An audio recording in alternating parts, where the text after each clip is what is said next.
Happy Friday, everyone. Welcome to SpeedBumps Live. How are you doing today, Paul?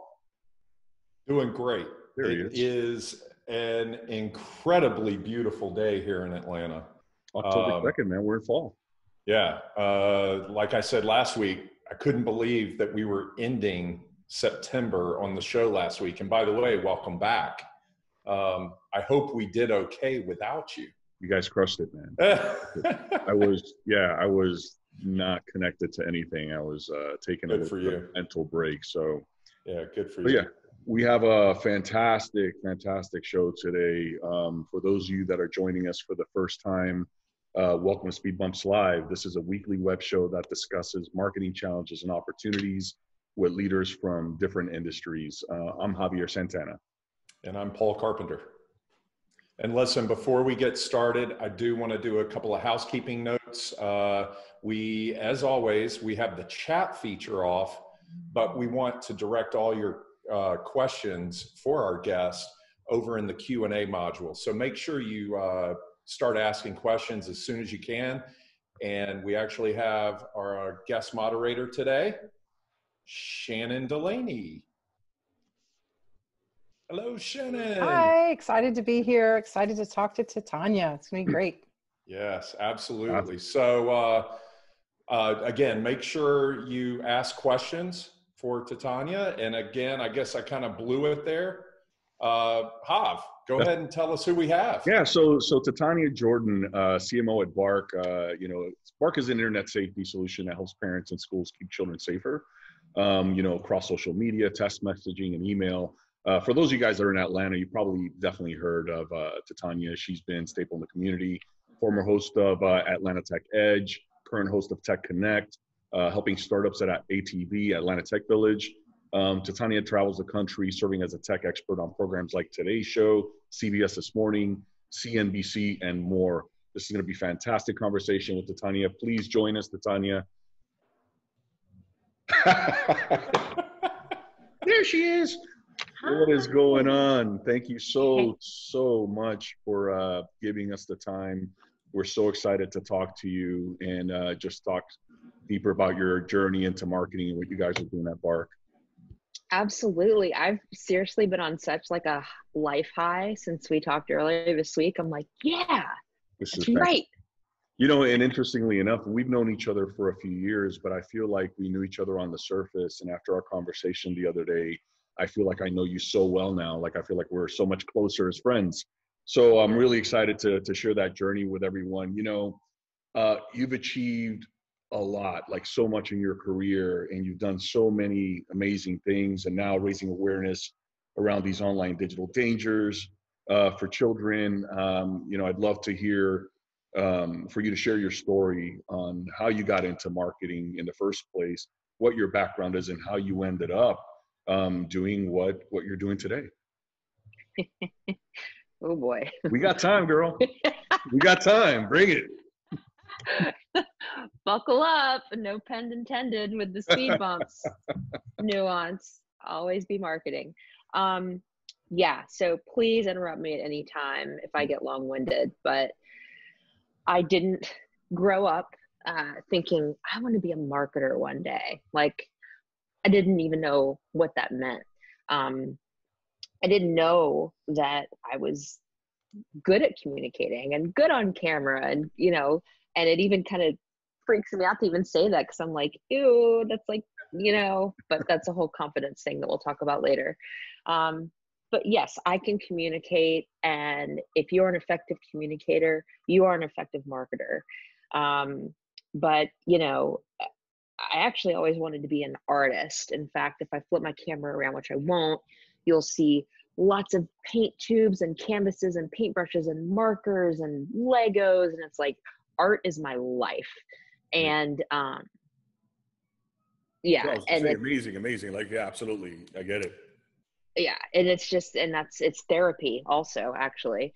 And I went to the University of Georgia, not because of any particular program they offered, but because my boyfriend at the time went there. And, you date somebody in high school and you think like you're going to get married. I was like, I have to go where he goes. that was my life plan, is go where he goes so that we can get married. And that did not, that did not pan out. Just had my 15-year anniversary with not him. So, anyway, long story there. So yeah, and I also, was such a good girl in high school, like hung out with some pretty fun people, but like I always, went down the straight and narrow path. Not so much freshman year of college, right? You're up at UGA and it's like, what? Like playground, everybody's having fun. There's no parents, there's no rules, just don't get arrested. Yeah.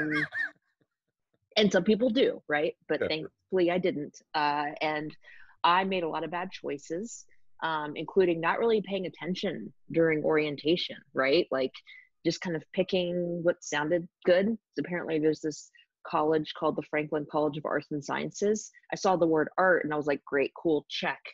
Turns out that's not art school. The Lamar Dodd School of Art is actually art school, but details. It read art, so I mean, it's an easy assumption to make, right? There's art in the title. Marketing, right? Yeah. Anyway. So I basically picked the wrong school in hindsight.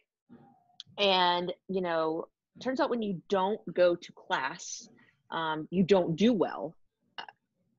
And I did not.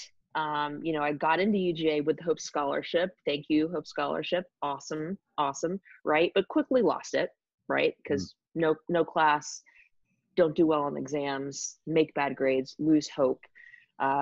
Both figuratively and literally. You lost all kinds of hope, huh? I lost all kinds of hope.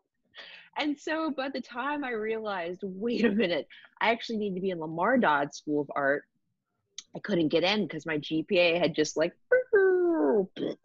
wow. Yeah. And so, made a lot of bad choices, fell into kind of a just depression hole. Like, what is the meaning of all of this? Why am I here? Why do I have to take statistics when I want to be an artist? Like, I just don't get all of this. And ultimately ended up leaving UGA to preserve my mental health and get back on the right track and get away from some bad influences, and came back to Atlanta, lived with my mom. She loved that, and started nannying for a family who had just had twin baby girls, and they were 6 months old, and they trusted me to care for their children, which bless them. But I was a really good nanny, like probably the best nanny that ever existed on the planet. Well, it's one of those situations where you're lucky that social wasn't really popular then when they start looking at the UGA photos, right? No, I'm just kidding. Just totally kidding. No, totally, right? Like that would have been very bad for me to have any sort of social media at that time in my life. So thank God for that. So yeah, I was a nanny for this wonderful family who both mom and dad were entrepreneurs. But the mom especially stood out to me as a strong female in business. I don't know how many of you have lived in Atlanta for a long time, but if you do remember, there was a store called Book Ears, which sold books on tape before Amazon was a thing and before smartphones were a thing and, digital media was a thing. And anyway, she was really cool and really poured into me. And just seeing those little babies experience life every day helped pull me out of that depression hole and see there's way more to life than UGA and ex-boyfriend and parties and drugs and alcohol. And there's just so much more to life. Life is beautiful. There's infinite hope. And I need to do something with my life. Life is short, goes by fast. When you're looking at babies, you see, wow. And so Suzanne is her name, Suzanne Simpkin. And she was like, you are the best nanny we've ever had, but your destiny in life is not to be a nanny forever. And so we're actually not going to let you be our nanny anymore. We will fire you if you don't enroll back in school and finish college. And I was like, ouch, but okay. So I did. And I finished up school here in Atlanta, Georgia, at a private college who I will not give a shout out to because I'm still paying them money and I'm a bit sore about that. But anyway, got my degree and so I was going to, graduate, and I still didn't know what I was going to do, where I was going to go. I got a degree in marketing. For some reason, I picked marketing. I don't know why, maybe a God thing, because that's where I am now. And I don't know, I just picked it. And Suzanne's friend, Nancy Joffrey, worked at Star 94. So Star 94, local radio station here in Atlanta, really big in the day, was like, you should go work at Star 94. And I was like, cool. Pick them up. Let's do this. Right? Because you can make those sort of decisions when you're 24. Yeah. So I started working at Star 94. First week there as an intern, like Usher was in the studio, J-Lo. I was like, this is the coolest. This is the coolest, right? Like account executives taking 3-hour lunches, parties every night, VIP rooms, like whatever you need. Like this is the life, and I get paid for it. So okay with that. But from a professional standpoint, all of the important things that I still use to this day were imparted to me during that time.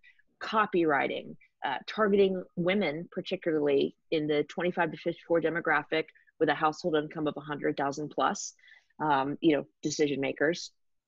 Continuity, not putting, the Home Depot commercial, buy the Lowe's commercial in a commercial break, on air, right? Learning how to speak on air and capture people's attention, and obviously the sales side. And there was so much that I was able to learn in such a short amount of time from truly leaders in their field. I was one of the youngest employees on staff there, and I just craved every second of it.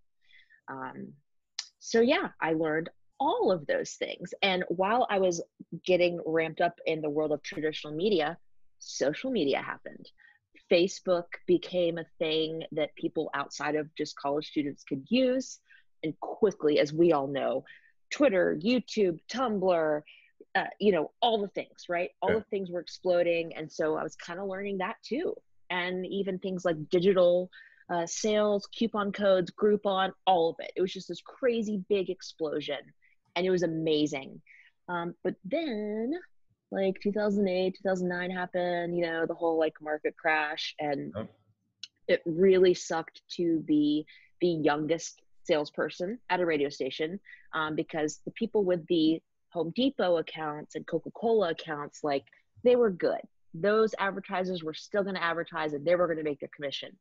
Me, who had the local like Brazilian wax house up the street, like wasn't going to make a lot.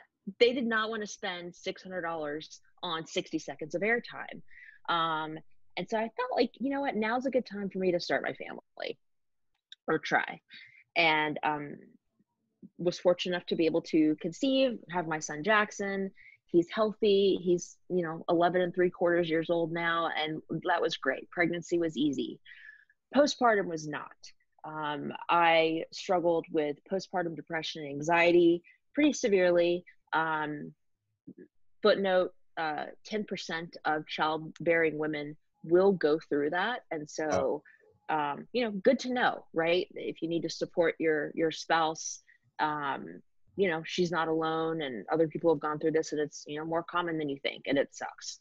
And so I could not even imagine going back into the world of radio life and sales and schmoozing until 7 p.m. and drinks at lunch. I couldn't even fit into my clothes. Yeah, I think we talked last time. I think that's all of us post-COVID. I'm still wearing shorts.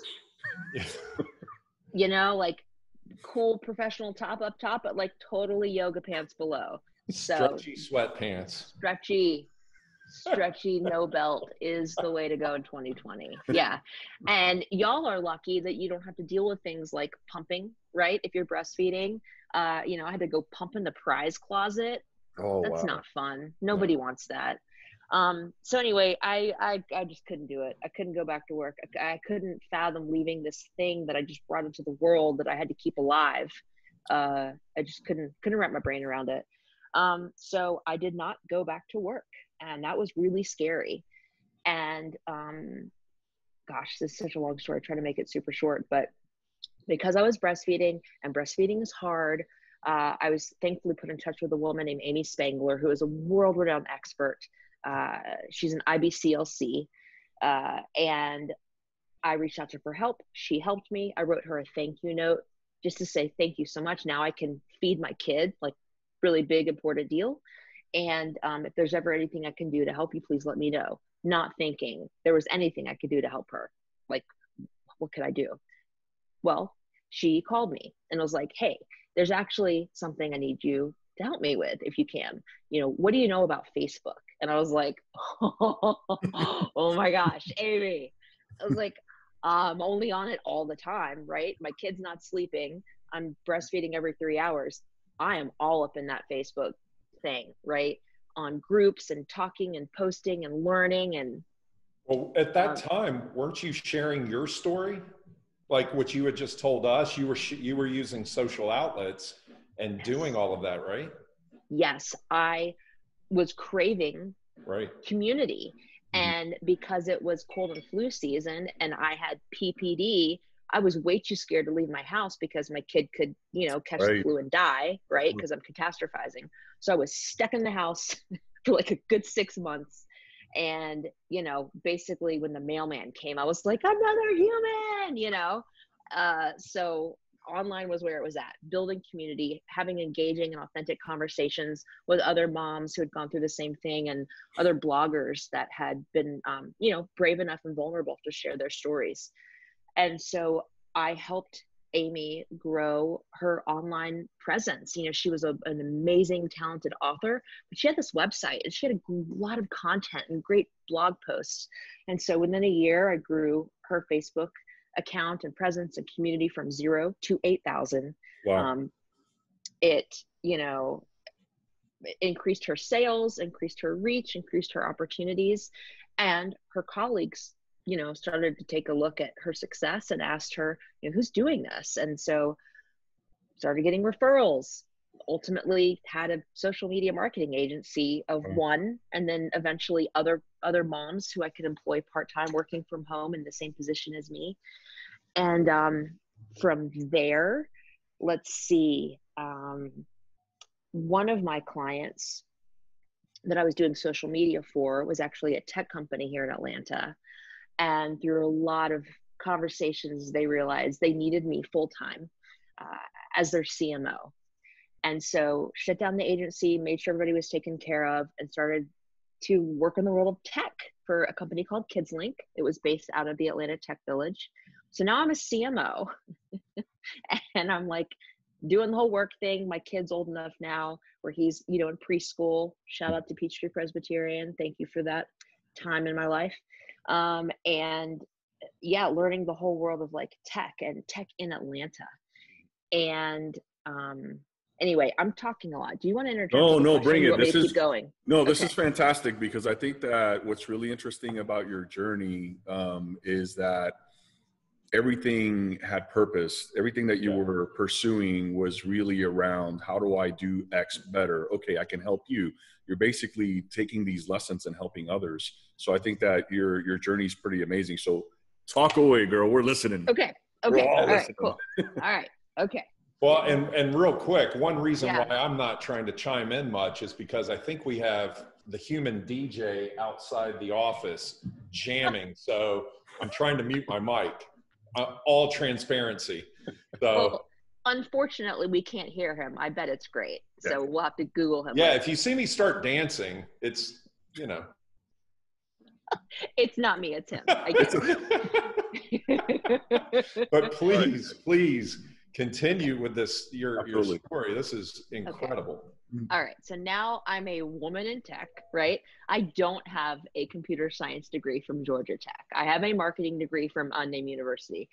And, you know, we start to get some press opportunities and the team decides to send me to take them. One of which was a guest appearance on the show Atlanta Tech Edge on NBC's 11 Alive. So I'm a guest on that show. It was amazing, like total just jazzed up about it, right? And fast forward a few months, Dana Barrett goes on to pursue other opportunities. She's now, you know, doing her civic duty right now, serving in Congress. And So she's not the host anymore of the show. They're looking for a host. I didn't know that though. And they call me into the studio just to meet. And I'm like, what's going on? And eventually it comes out like they're looking for a new host and they want me to try out. And I'm like, what? Like, I did not get a journalism degree, right? Like, I do not have the perfect white teeth situation that most of them have. And like, I'm like, how is this even a possibility? And, you know, I have to read a teleprompter and I've never done that before, but y'all, I got the job. I freaking got the job. So I am now the CMO of a tech company and the host of Atlanta Tech Edge, which is in a top 10 market in the United States, hosting a television show on an NBC affiliate about tech. Like, Amazing. I'm just looking up like, okay, God, Yeah. what is happening? Yeah. And you're also a full-time mom, right? So it's like, so it's what is it, like the juggling, spinning plates on your nose while you're on a unicycle, right? Right, So, great. Why do I have anxiety again? No idea. But yes, thank you for bringing that up. And shout outs to my husband and my mother-in-law and my mother and my sister and the entire village that it takes to help me be a good mom, because you can't do it alone. And everybody who is doing it alone, God bless you, you're a unicorn. So yeah, and just speaking of God, like that's a recurring theme in my life. I don't ever try to proselytize, if that's even how you say it, but like for me, God opens doors where I only see walls over and over and over again. There'd be no reason why somebody would think I, without the experience, could do any of the things that I've done, but I have, and I give all credit to him. And I'm just so grateful for these opportunities. yeah. Oh, you're muted. We can't hear you, but I am muted because it is jamming out here. dude, just like get a little swerve action going when you ask the questions, man. You'll be all right. Yeah. No, listen, I'm still amazed by the journey and everything we talked about last week or earlier this week. The purpose is what I kind of, and again, I tend to sink my teeth into one word, and for you, it's purpose, and the purpose has always seemed to be around helping moms, helping families, and all of that, which leads us over to today and what you're doing with Bark. So can you tell everybody a little bit about what Bark does? Absolutely, yeah. So Bark is a tech company based in Atlanta, which is so cool, that keeps children safer online and in real life.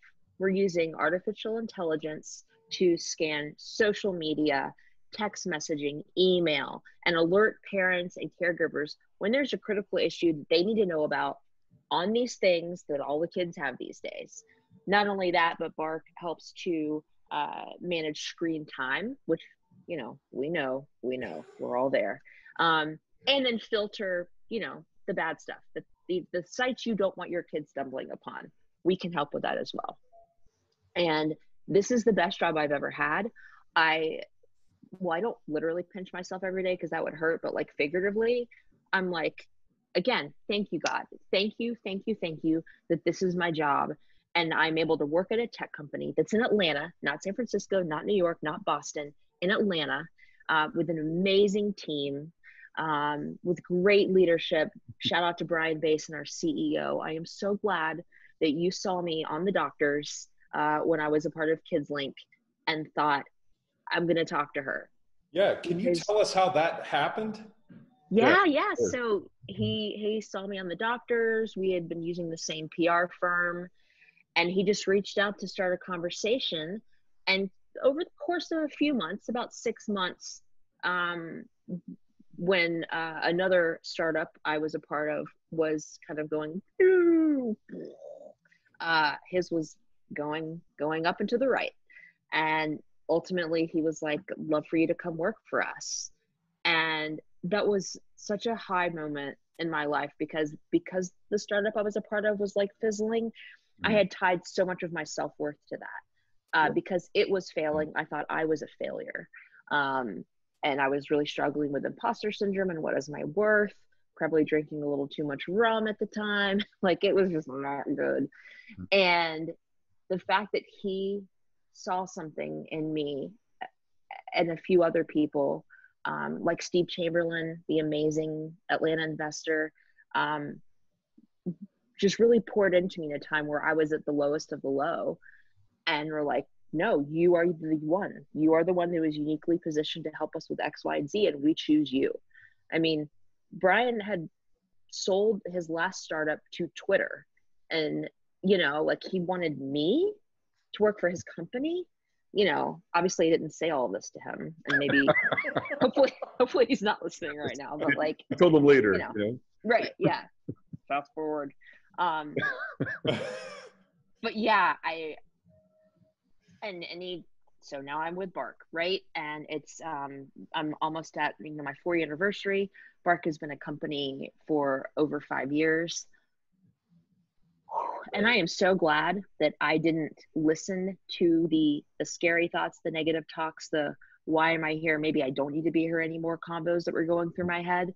Because if I had listened to those, I wouldn't have been able to be a guest on Steve Harvey and be on CBS This Morning, and know that I had a strong hand in helping us scale to protect now over 5.2 million children across the nation, helping to prevent 16 credible school shooting threats, escalating 450 plus online predators to law enforcement, going undercover. I know that we want to talk about that. I mean, incredible. Yeah. And let's talk about that a little bit. So first, let me rewind a little bit. I'm not doubting by any means that God has a plan for you, but I will say to those that have never met you in public, that you have this amazing positive energy and very inviting and authentic way of being that people like automatically just gravitate toward you. I will say that the first time that we met, we talked for like 3 minutes, and I felt like I already knew you, right? So you just kind of have that type of energy, and I think that a lot of people, you know, gravitate toward that, right? So some of these opportunities, while yes, there may be some plan, I think that it has a lot to do with the way that you carry yourself and how you respect others and all the work that you do. So just wanted to say that you have a lot to do with that as well. But that's right. But I will say this, you know, I've been following what you guys are doing at Bark for a while. And I remember when you posted that video on LinkedIn, when you guys went undercover. And I'm a father, you know, my daughter is older now, but I remember the days where I just leave her in front of a computer, you know, for hours at a time. And I saw what you guys were uncovering, and I felt rage is the only way to explain how emotional and how emotionally compromised I was at that moment, that I literally got up after I watched the video and I had to go walk around to clear my head because I was that angry to, you know, what some of these predators are out there doing and how they're, you know, taking advantage of these unsupervised children. So I would love to, for you to tell the story of how you guys came up with the concept to do this undercover work.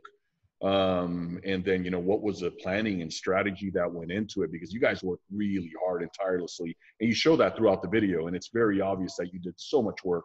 So please let us know. And for those of you guys watching, we'll make sure to post the video either on our SpeedBumps page on LinkedIn or on post show. But please tell us a little bit about what went into that, Titania. Absolutely, yeah. So essentially, we went undercover as an 11-year-old online with very innocent, age-appropriate social content. And within moments of going live, had multiple messages from adult men in our inboxes looking to communicate for nefarious purposes. And the thing is, you know, we send so many alerts each day to parents at Bark, you know, about all kinds of things, cyberbullying, mental health, but also sexual content and online predation. And we could tell you that all day long, and it's not going to hit home as much as this documentary. You know, even if it's a beautiful graphic or the most amazing motion graphic video and like, you know, a police officer telling you what you need to worry about. it's still not going to resonate as much as a first person account of what it's like to be 11 getting solicited for nude images and sexual acts and meeting up in real life, right? It's disgusting. It rocks us to our core. We don't want to think that it is as pervasive as it is, but it is, especially now, you know, while we're locked down-ish and stuck at home and kids are online even more. Predators are smart. They know that, and they are taking advantage of it. And so, you know, because we knew the data, we knew how it's affecting children, and we knew that everybody just needed a wake-up call. And we also knew that we couldn't actually go to an 11, 15, whatever year old and say, hey, we know you've been traumatized. Can you share your story with us? Can we take screenshots of your DMs and like share them with the world? Yeah, that wouldn't scar them at all. So certainly didn't want to further traumatize the children that have actually been through this. So we went undercover. We did so much work to make sure that all of our I's were dotted and T's were crossed, because predators are smart. You know, they're not just like sketchy dudes living in their parents' basement. They are doctors, they are lawyers, they are pastors, they are dads with families of their own. They're anyone.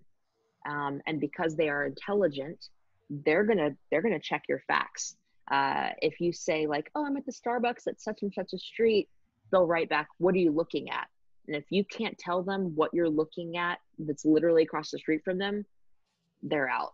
Yeah. So we had to be that much on top of our game with our storylines. I mean, you'll see in the documentary, like we've got storyboards and lines crossing. It's like a CSI episode. It's crazy, and it's very taxing. And in part of the mini doc, it's about a 9.5-minute piece on YouTube that's been seen by over 17 million people.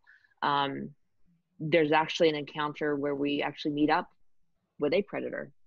And the intensity with which he is trying to get our, you know, child, thankfully an adult, to go upstairs to the hotel room. It's disgusting. No, it's nuts. And tell us a little bit about, that was somebody on your team that just was very petite. She appeared young, and you guys dressed her up to appear like she was a young lady, right? And it's just mind blowing. And I'm telling you, like, I just even thinking about it right now, I start getting emotional because I was enraged, like really, like so angry. And I think I commented on there, you guys are doing amazing work, keep doing what you're doing. And, you know, it's one of those things where it's so important right now, specifically, like you mentioned. And when I think myself as a father and all the parents out there, the work that you guys are doing is so relevant, so important. And parents need to be paying attention to what these kids are doing online. You know, like you mentioned, you got over 17 million views and a bunch of subscribers to your channel, and people started paying attention. It was a wake-up call, right? And it was a wake-up call, and it's, you know, tying it back to marketing, it's the art of storytelling in a way that stands out. You know, if we just have webinars or blog posts like everybody else is doing, we're not going to stand out. We have got to hit you in the feels, right? We've either got to make you laugh or cry or get angry. That's what's going to move the needle. And this particular mini doc did that. And I don't just want to talk about online predation, because unfortunately, that's not the only thing that is affecting our kids today. You know, we've sent over 60,000 alerts to families about children expressing, you know, severe self-harm and suicidal ideation. Suicide is now the second leading cause of death in kids in this country. Second leading cause of death. And in some states, the leading, like Colorado, it's the leading cause of death. And so we've got to pay attention. The signals, the digital signal that might give you that hint that your child is struggling is most likely buried within a text message, within a search, within emoji-based conversations that you might not even be able to interpret. And thanks to the technology and the team at Bark, we're able to surface that and literally save lives. It's incredible.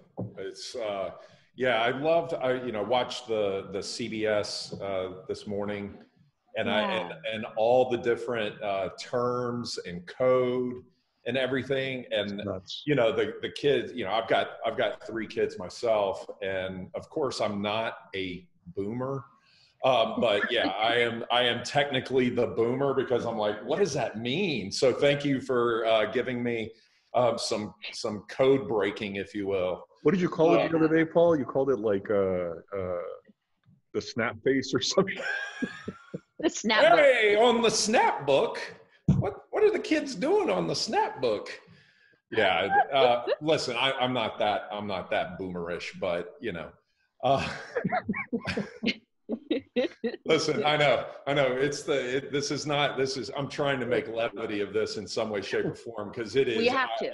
I'm sweating thinking about all this as well. Oh yeah, you got to find some humor in it because it'll drive you crazy. Well, and like that actually segues into the conversation about like what do you're in an industry, you're leading this technology for something that is so emotionally taxing. I mean, Hav and I are sitting here like about to buckle, and you have to deal with this every day in a very, very deep way. Like, so what do you do to I don't know, to self-help, if you will, to overcome this and to kind of take a step back?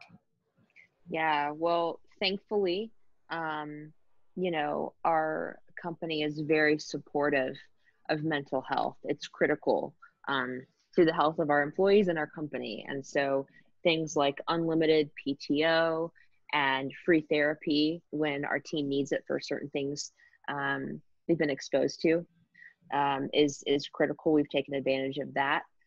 Also, just keeping in mind the greater picture around mental health, eating well, getting enough physical exercise, even if it's just standing up for 10 minutes and stretching. You know, you don't have to be like doing CrossFit, just moving is so good for you. Knowing when it's time to, you know, ask for more help. For me, I'm a strong proponent of reducing the stigma around mental health. Proud to say I take Prozac every day. It saved my life. And, you know, there's no shame in taking medicine if there's something that needs help, much like, you know, diabetes or cholesterol, or you've broken arm, you need a cast, right? So, we're working to reduce the stigma there. And honestly, just knowing how many kids and families we're helping every single day. You know, even if we only saved one life over the course of our past 5+ years, it would have been worth it. But every day we get emails from parents saying, thank you. Without this alert, I would not have known X, Y, and Z, and I would not have been able to get my child the help they needed or have these open and honest conversations with them. So the job is hard, but it's absolutely worth it. And our company supports, you know, taking the time and giving you the resources you need to be able to decompress. And I wouldn't change anything about it. Well, you know, the other day when we talked, we actually had to write this quote down, and I don't think it's an original Titania Jordan original, but if it is, like, let's make T-shirts of this. Okay. You talked about attitude of gratitude. Yes. And tell us about that, because I think that actually ladders back a little bit to what Hav was saying earlier about you, but also about what the company is doing right now, and that feeling you have of like if I can save one child, that's totally worth it. Yeah. Thank you for bringing that up. Yeah. I read a very impactful book in my early 20s called The Power of Praise by Michael Youssef, a local pastor.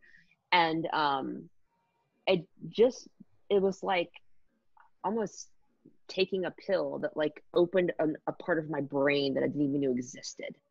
Just shifting your mindset from gratitude or from negativity and focusing on what's wrong and complaining to gratitude for what you do have, even if it's not a lot, changes your demeanor and changes your light and your energy and makes people want to be near you and want to help you and work with you.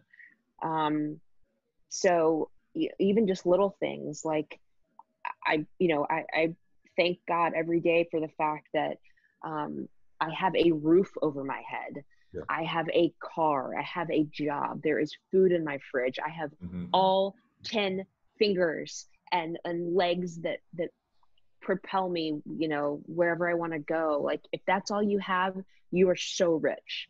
And it does something in you. It changes your mindset and helps you realize that you can take on anything.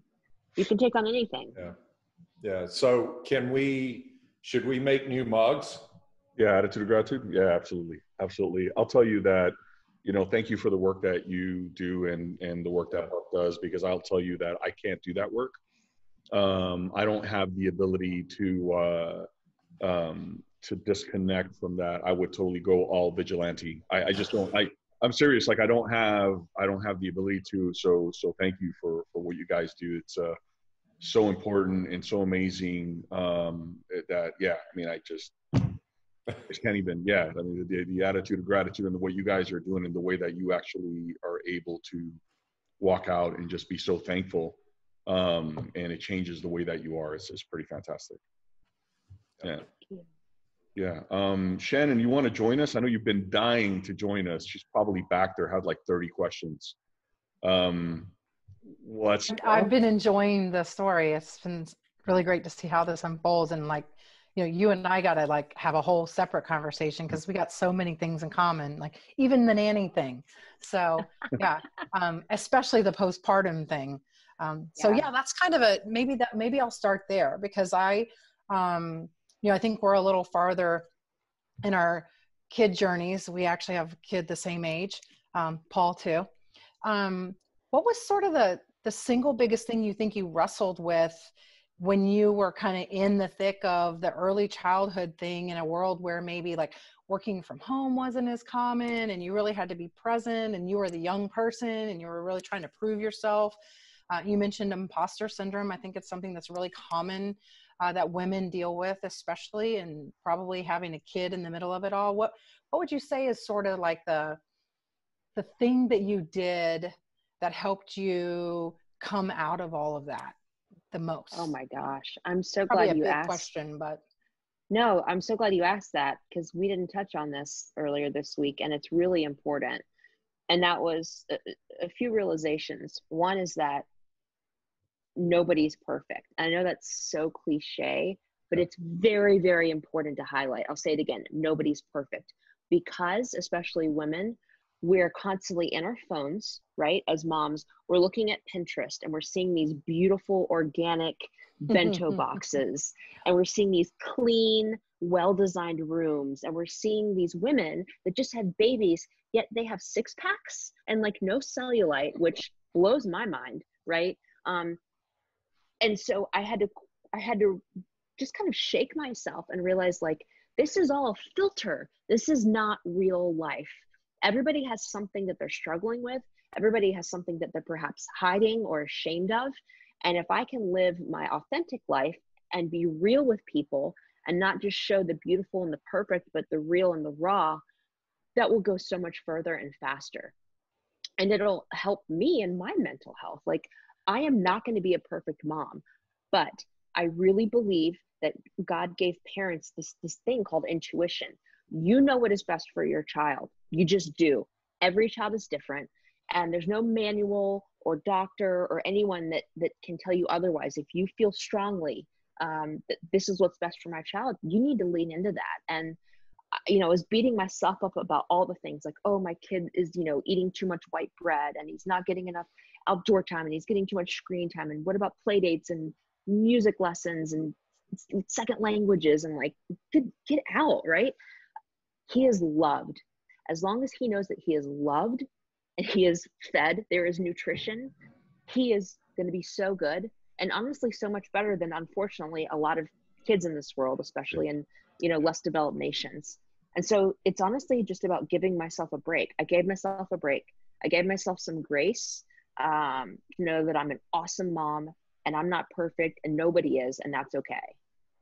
So a follow-up to that, and then I'll switch over to the audience. So how do you think that has made you then now a better leader of people, a better manager of people, and maybe specifically even to other moms that are further behind you in that continuum?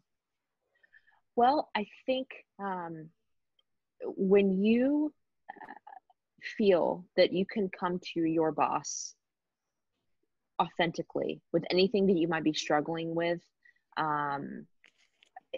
it just empowers you to be able to do more.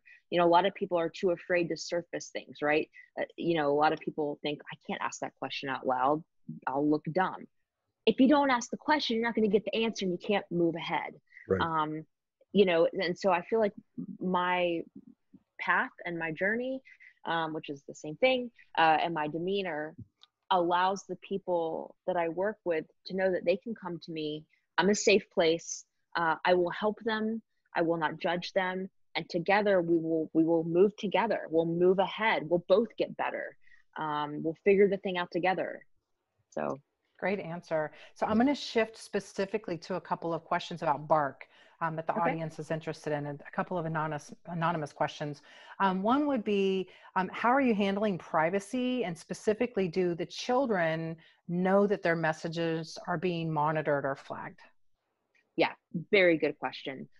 So first of all, we could not be in business if we didn't have an ironclad privacy policy, security policies, data, just, above board, an amazing technical team and legal team, servers all based in the US, all the things that we need to be compliant with, we are, and then some, FERPA, SEPA, COPPA, et cetera. So from a security standpoint, I feel so good about our tech. From a relational standpoint, we go above and beyond to communicate the fact that it is possible for you to sign up for Bark if you know your children's usernames and passwords and get their accounts connected without their knowledge. That is possible. Do we recommend it? Absolutely not. Because eventually you're going to get an alert and you're going to want to go talk to your kid about it. And they're going to want to know how the heck you had any idea that was a thing. Yeah. And that's going to be pretty problematic. Mm-hmm. It is much better for you to be open and honest and upfront about the fact that just like they are not allowed to drive a car without a seatbelt and a driver's license that took them a year to get, and driver's insurance, you're not going to let them just have access to this tool that could change their lives for the worse without some sort of guardrails. That's a fantastic position. I really appreciate that. So shifting gears for a moment, Joe Kaufman has two questions. I'll hold the heckling question, but the non-heckling question, he would like for you to talk to the audience about where do you go to grow your marketing education? You've been in this role for 4+ years. Like, how are you staying, front of mind with whatever's new and coming down the pike? Yeah, well, so podcasts are critical. When I used to be in a car more, right? We're all kind of stuck at home now, but yay, Atlanta traffic, there's plenty of time to listen to thought leaders. One of my favorite podcasts is the Leadership Podcast by Andy Stanley. And it has really helped me level up my game, less so in marketing, but more so in leadership. When it comes to marketing, that field is just exponentially growing. It is actually not possible to stay up to date on all the things that you need to know to be an effective marketing team, just from the analytics and the creative and the pixels and the data and the retargeting and it's a lot, right? So what you do have to be able to do is hire people that are smarter than you, that have more experience than you, that are better than you, that could actually take the organization further, faster than you could. Because I guarantee you my company doesn't want me stopping and learning how to code HTML for 6 months so that our email programs can be better, right? I need to identify the need and then go hire for it. Right. Can you code this email campaign for me and have it out by tomorrow? Yeah. That's actually how he asks to get things. That's how I asked it. Let me jump in and ask a quick question, just because you mentioned a podcast. Outside of the leadership podcast, are there any other podcasts that you recommend, or even any books that you've read recently which you felt like, wow, this is really enlightening, I should share this? Yeah, I mean, I'm an Audible nerd. I mean, if you're going to invest in anything, invest in Audible every month, because you can listen to and Bark. Duh, and Bark, right? And Bark. Yeah, so if we are doing shout outs, I would like to shout out that October 13th, 2020, I will have a book live on Amazon for people to download. Yep, called Parenting in the Tech World, that I co-authored with Matt McKees. Yeah, so hopefully people will read that and learn from it. But what I have learned from, especially in Audible, I'm actually just pulling it up. I mean, I get inspiration and education from so many different sources, right? Not just marketing vertical, but like there's this amazing motivational speaker named Mel Robbins, and like just her episode about emotional eating was fascinating to me. It gave me some insight into psychology. Another amazing book that I read was, it just started, Make Your Bed by William McRaven. He's the Navy SEAL. Oh my gosh, stop talking to me. Yeah, he's the Navy SEAL that gave this great motivational speech. And while I will never endure Navy SEAL training, I can appreciate it and learn from it. Also, you know, authors like Chelsea Handler, her most recent book got really raw and vulnerable. You wouldn't think that would happen, you know, from a comedian. But I learned a lot just from her journey that she outlined. So anyway, Audible has so many rabbit holes. You will become a better, wiser, smarter human for spending time there. So another question from the audience. You were talking, I'm going to kind of ad-lib a little bit with it too. You were talking about how no marketer can really know all the things and you got to hire smarter, better people. Can you talk about a couple of like key areas that you're really focused on in marketing that you see as sort of like the leading edge or the next, you know, the next wave? You know how we marketers are pretty, we go in kind of cycles of things that are buzzworthy, but what do you see as sort of the next wave? It's really all about scale. You got to think about where are the eyeballs and where are the dollars connected to those eyeballs, and they're online, and everybody is fighting for share of eyeball. And, you know, it used to be that there were 3 major news networks and you ran a commercial there and you'd be good to go. And there wouldn't be any metrics to analyze whether it actually did well or not, other than sales. Now there's a million channels. In fact, Steve Chamberlain, my mentor, likes to talk about how media is like a glass globe and you throw it on the ground, shatter it. And that's all the different ways that people can consume media and advertising. And so what you need to do is invest in scalable creative that can be tweaked quickly. You know, you don't have the luxury of a month or even a week to roll out these amazing campaigns. Like, no, you need 50 of that same campaign with variables and copy and color and CTA and landing pages. Like it's all about scale and the ability to scale creative. And analytics is huge. I am an artist. I am less skilled at analyzing and analysis, and I'm just, you know, math, right? No, thank you. But it's important. And so that is a key hire that we made. And I am so thankful for Justin Hackney, who is in charge of those efforts. He's a powerhouse. So shout out to Justin. Nice. What would you say has been the single kind of most effective marketing tactic that you have used at Bark recently? It's storytelling. You know, we get a great deal of press for a tech company because we know how to tell a story. When you think about it, because there is so much media and because the news cycle is now 24/7, 365, not just 6 a.m. and 5 p.m., there are a lot of people looking to tell the most powerful stories. Yep. If you have a powerful story and you can get it on their radar, you will get coverage. Fantastic. All right, I'm going to ask you the Joe Kaufman heckling question now. He said he wants to know your middle name because apparently it's a doozy. Yeah, so if you thought Titania was out there, which it is, thank you, Mom and Dad. My middle name is Ayante. Cool. What? Like, what? How do you spell that? Ianthe. And does it mean anything in particular? Or is it It's just like a cool... It's like a Greek flower situation. A Greek flower situation. I'm sure I have a couple of Puerto Rican cousins named Ayante. I'm just saying. It sounds very Latino. You just don't even know it yet. Yeah. Yeah. That's great. I That's love awesome. it. Well, I guess let's, before we close, you've mentioned a couple of people, mentors and folks that inspire you, but you've had this amazing journey and it continues to expand and grow. You're doing all these amazing things. Who's helped you? Who do you give shout out to that you say, wow, this person really helped me in my journey, and either I couldn't have done it without them or they've just really helped propel me. Wow. Well, obviously God, right? Like I'm a big, can't do anything without him, in my opinion. And Jesus. My parents, even though my parents were divorced and had their imperfections, as we all do, at the end of the day, I knew they loved me fiercely.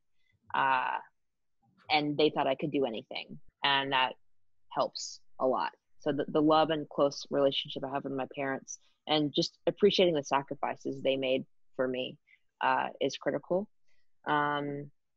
Women like Rebecca Holder-Reed and Steve Chamberlain, Google him. He's incredible. I mean, he helped launch the Beatles anthology, right? And like gave me the time of day over coffee. Like, wow. Incredible.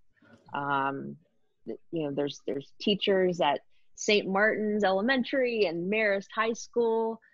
Obviously, Suzanne Simkin and Howard Krinsky, the family of the two girls that I nannied, as well as the Eisenberg family. And their little boy, who is now a freshman at NYU in film school. They were instrumental. My husband, Bjorn, who like cooks and is really good at it, things like that, people like that. I'm gonna hit him up. I'm gonna be like, hey, what's up, man? Yeah. I know, right? Like you got should. Some recipes? Yeah. So good. Rob Stearns, my mentor at Stern 94, Mark Hanov. Like the list goes on and on, really. Anybody, honestly, if I have spent time with you, Paul Barr, if I've spent time with you and you have made me laugh, that has contributed, to my life. That's fantastic. Yeah, that's great. I will say before I hand it over to you, Paul, as you sound like an amazing mom. I will tell you and give advice to all parents out there. Now that my daughter is 25, don't teach them what good wine is, because they'll come drink all yours. So just know that give them the cheap wine. Don't show them the good bottles. Real good advice. Take it. It's from a very different point of the parenting continuum. Yes, I just want to make than, sure the rest of us. Yeah. It's very important. After you get them safe and they're at the age, only cheap wine. Just saying. Right. I would love to give a special shout out to Brian Basin, the CEO of Bark, for believing in me, for being a champion of women in tech. Bark is comprised of more women than men. We've got a company of over 70 employees now. For really pouring into me, helping to build my confidence, and just being an amazing leader. If you have a chance to know him or work with him or for him, it's an honor. And he's been probably one of the biggest influences in my life. So that's fantastic. Phenomenal. Well, Titania, we don't want to keep you any longer. You have given us some amazing time earlier this week, obviously today as well. Your ability to be raw and vulnerable as well. Can't thank you enough. I know that sounds odd, but that provides those stories, right? And that I think is extremely important for everybody who's listening and will listen. So thank you again. I hope we can actually maybe do something like this again in the near future in person. Grab lunch, dinner. Maybe Bjorn can cook for us. Yes. Javi will bring you cheap wine. And coffee. Well, coffee. But no, thank you so much. Thank you. Thank you all so much for having me. You're awesome. Thank you. And listen, to everybody who's joined us, thank you as well. As always, we're going to put this episode up on YouTube early next week. So listen and please share it with your network. Get the word out about Bark as well. There will be a quick survey. Please take that. Tell us what Hav and I can do better. And maybe if that's putting Titania on the show instead of me, I totally agree. That's fine. But please join us next week. We're going to have Evan Toporek. He is the founder of Thread Ventures, but you may know him as the CEO of Alternative Apparel. And I bet you a lot of you actually have Alternative Apparel t-shirts and hoodies. It is the kind of quality that Evan brought to the table when he sold Alternative a few years ago to Hanes. He is now just a couple of dollars. It wasn't too much, right? No, it wasn't that much. But listen, he grew that company up to 150 employees, nearly $100 million in annual sales. We're going to talk to him because he's now an advisor for other startup companies who are trying to go direct to consumer. He's got some incredible advice. There's a little teaser in there that talks about storytelling, just like Titania talked about, and how storytelling can drive sales. It actually not just can, it does. So please join us next week as well. We're going to have another amazing conversation. Titania, have an amazing weekend. Happy anniversary again. And everybody else, please be safe out there. We are still in a pandemic. Yep. All right. Take and care. Follow us on Instagram, SpeedBumps Live, and LinkedIn, SpeedBumps Live. That's right. That's right. Good job, Javi. Yes. All right, y'all. Take care. Bye. Thank you. Thank you. Bye. Bye.